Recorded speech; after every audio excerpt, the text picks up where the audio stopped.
என்ன கதை பார்க்க போறோம்னா, அடாவடி கணவனும் தடாலடை மனைவியும் சிறுகதை. சபலபுத்திக்கார கணவனுக்கு மனைவி தன் சாமர்த்தியத்தால் தண்டனை கொடுக்கிறாள்.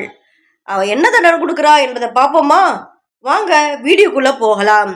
கிரகப்பிரவேசம் முடிந்து சென்னை நங்கநல்லூரில் உள்ள புது வீட்டிற்கு குடியேறியதும் மல்லியாவிற்கு அதிகமான வேலைப்பளுவால் மிகுந்த ஆயாசமாக இருந்தது. முதலில் ஒரு நல்ல வேலைக்காரியே வீட்டோடு அமைத்து கொள்ள துடித்தாள்.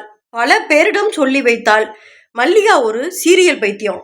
மாலை 6 மணியிலிருந்து தொடர்ந்து சீரியல்களில் லைக்கும் மல்லிகாவிற்கு புது வீட்டில் ஒரு வேலைக்காரி அமையும் வரை எல்லா வேலைகளையும் அவளே செய்வது கஷ்டமாக இருந்தது. 4 படுக்கை அறைகள் கொண்ட அந்த பெரிய வீட்டில் மல்லிகா, அவள் கணவர் சிவராமன் மற்றும் ஒரே மகன் திலீப் என மொத்தம் 3 பேர்தான். தமிழக அரசாங்க அதிகாரியாக அடுத்த வருடம் ஓய்வு பெறப்போகும் கணவருக்கு 57 வயது. சம்பளத்தை தவிர நல்ல கிம்பளம். சென்னை படைப்பையில் 10 ஏக்கருக்கு ஃபார்ம் ஹவுஸ் வாங்கி போட்டிருக்கிறார். மகன் சென்னையில் ஒரு பிரபல ஐடி கம்பெனியில் டீம் லீடராக இருக்கிறான். சீக்கிரம் அவனுக்கு ஒரு நல்ல பெண்ணை பார்த்து மனம் செய்து வைக்க வேண்டும். அடுத்த ஞாயிற்றுக்கிழமை தாம்பரத்தில் ரியல் எஸ்டேட் தொழில் செய்து வரும் மல்லிகாவின் சகோதரன் மனோகரன் மூலமாக ஒரு வேலைக்காரி அறிமுகமானாள். அவள் பெயர் சரோஜா. திருமணமாகவில்லை. அவளுக்கு 25 வயதாம்.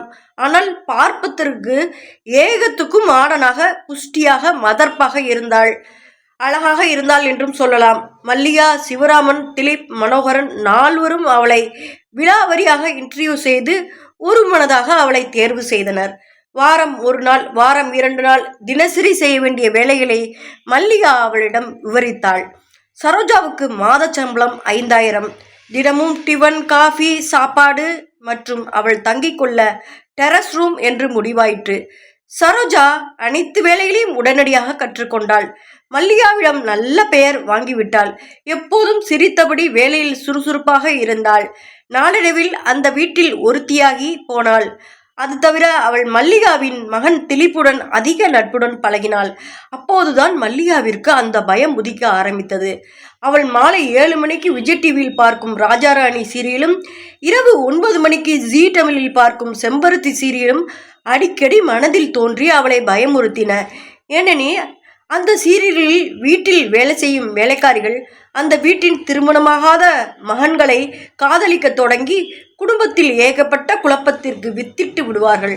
அம்மாதிரி தன் மகன் திலீப்பையும் சரோஜா வளைத்து விடுவாளோ என்று பயந்தாள். மகனை கண்குத்தி பாம்பாக கவனித்து கொண்டாள். சீக்கிரமே மகனுக்கு ஒரு கல்யாணம் செய்துவிட துடித்தாள். மல்லிகாவிற்கு தெய்வ பக்தி அதிகம். நெற்றியில் பெரிய குங்கும போட்டுடன் தாட்டியாக தமிழ் சினிமா சொர்ணாக்கா மாதிரியான தோற்றத்தில் இருப்பாள். வீட்டின் பூஜை அறையில் அகிலாண்டேஸ்வரி, பட்டீஸ்வரன் அம்மன் புகைப்படங்களை பெரிதாக மாட்டியிருப்பாள். பிரதோஷம், சங்கடகர சதுர்த்தி, ஆடி அமாவாசை என்று அடிக்கடி விரதம் இருப்பாள். எல்லாம் நன்றாகத்தான் போய்கொண்டிருந்தது. அன்று ஒரு வெள்ளிக்கிழமை. சிவராமன் அலுவலகம் செல்லவில்லை. மதியம் சாப்பிட்டவுடன் ஏசியில் தூங்கிக் கொண்டிருந்தார். திலீப் அலுவலகம் போயிருந்தான். சரோஜா தன் அம்மாவை பார்த்து வர தாம்பரம் சென்றிருந்தாள். அவர் நன்றாக தூங்குகிறாரே, தற்போது எழுப்ப வேண்டாம் என்று நினைத்து 4:30 மணி வாக்கில் மல்லிகா வீட்டின் கதவை டோர்லாக் செய்துவிட்டு நங்கநல்லூர் ஹனுமான் கோயிலுக்கு போய்விட்டு மெதுவாக வீடு திரும்பினாள். பெட்ரூமில் சிவராமனை காணோம். ஆனால் படுக்கையின் மீது ஒரு கடிதம் இருந்தது. மல்லிகா அதை அவசரமாக எடுத்து படித்தாள். அன்புள்ள மல்லிக்கு, இக்கடிதத்தை படித்தவுடன் பதட்டப்படாதே. நான் நம் வீட்டிற்கு திங்கட்கிழமை காலைதான் அலுவலகம் செல்லும் முன் வருவேன். தற்போது நம்முடைய படைப்பை ஃபார்ம் ஹவுஸில் நம் சரோஜாவுடன் தங்கியிருக்கேன். ஆம், அவளை எனக்கு மிகவும் பிடித்திருக்கிறது. அவள் ஒரு சிறந்த வேலைக்காரி மட்டுமல்ல, விதவிதமாக எனக்கு சரீர ஒத்தாசைகள் செய்வதிலும் கில்லாடி.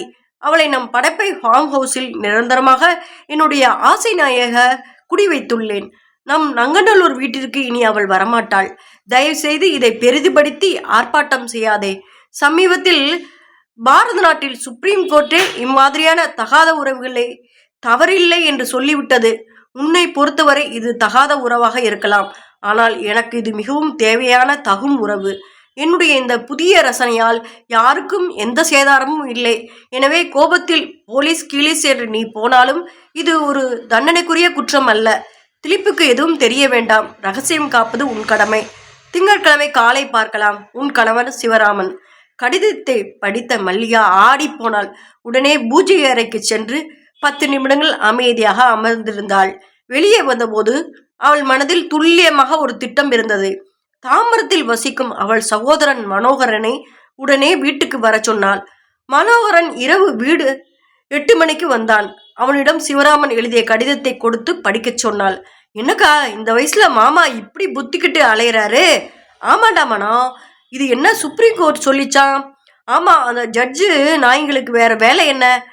ஓரின சேர்க்கை தப்பு இல்லையாம், தகாத உறவுகள் தவறு இல்லையாம், பெண்கள் சபரிமலைக்கு போகலாமாம், வேலை இல்லாதவன் பூனையை சிறைச்ச கதையாக எவ்வளவோ முக்கியமான விஷயங்கள் தீர்ப்புக்காக காத்திருக்க இந்த 2 கால் ஜட்ஜு நாய்ங்க இந்தியாவை சீரழித்து விட்டுத்தான் போகும் போல.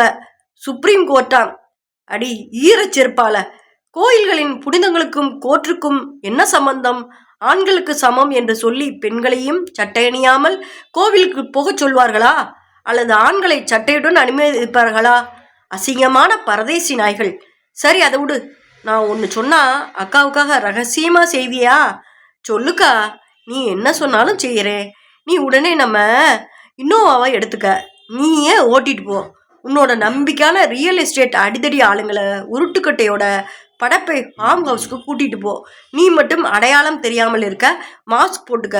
சிவராமன் தொடக்கி கீழே உருட்டுக்கட்டையால் ஓங்கி அடிச்சு அவன் கால்களை கூலாக்கி அங்கேயே தெருமுனையில் போட்டுட்டு வந்துடு. கண்டிப்பா இன்னைக்கு நைட்டே முடிச்சு காட்டுறேன்க்கா. அவன் இந்த வீட்டில் இனிமே சக்கர நாற்காலியில் தான் உலா வரணும். இன்னொரு முக்கியமான விஷயம், அந்த சரோஜாவை பத்திரமா அவள் தாம்பரம் வீட்டில் கொண்டு போய் விட்டுறணும். பாவம், அவள் இவன் தான் பசப்பு வார்த்தைகள் சொல்லி பணத்தை காட்டி ஏமாத்தி இருக்கான். அவளுடைய பாதுகாப்பு உன் கையில் தான்டா. ப்ளீஸ், நான் சொல்றத நல்லா புரிஞ்சுக்க. புரியுதுக்கா?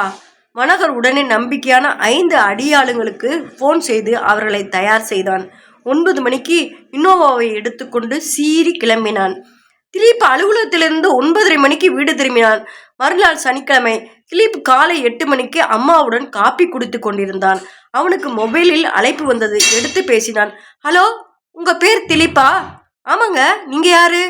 மியாட் ஹாஸ்பிட்டல் இருந்து டியூட்டி டாக்டர் பேசுறேன். உங்க அப்பா மிஸ்டர் சிவராமன் ஹாஸ்பிட்டல்ல இன்னைக்கு காலை 2 மணிக்கு அட்மிட் ஆயிருக்காரு. நீங்க உடனே அம்மாவோட வரணும்னு சொன்னாரு. என்னாச்சு டாக்டர்? அவர் ஆக்சிடென்ட்னு சொல்றாரு. ஆனா அவர் யாரோ கட்டி வச்சு அடிச்ச மாதிரி தான் தெரியுது. உயிருக்கு ஆபத்து இல்லை. ஆனா இனிமே அவர் வீல் சேர்ல தான் இருக்கணும். நீங்க உடனே புறப்பட்டு வாங்க ப்ளீஸ். அம்மா, அப்பாவை யாரோ அடிச்சு போட்டுட்டாங்கம்மா. உடனே ஹாஸ்பிட்டல்ல போகணும். கிளம்புங்கம்மா. சரிடா, இப்பவே கிளம்புறேன். பூஜை அறைக்குள் நுழைந்து மகனின் காது விட, அகிலாண்டேஸ்வரி அவர் உயிரை ஒன்றும் பண்ணிடாதம்மா என்றாள். இத்துடன் இச்சிறுகதை முடிந்தது. சபல புத்திக்கார கணவனுக்கு நடத்தை மீறினால் மனைவி எவ்வாறு தண்டனை கொடுப்பாள் என்பதை பற்றிய கதை. மிகவும் அருமையான கதை. ஸ்கிப் பண்ணாம முடிய பாருங்க. லைக் பண்ணுங்க, சப்ஸ்கிரைப் பண்ணுங்க. நன்றி, வணக்கம்.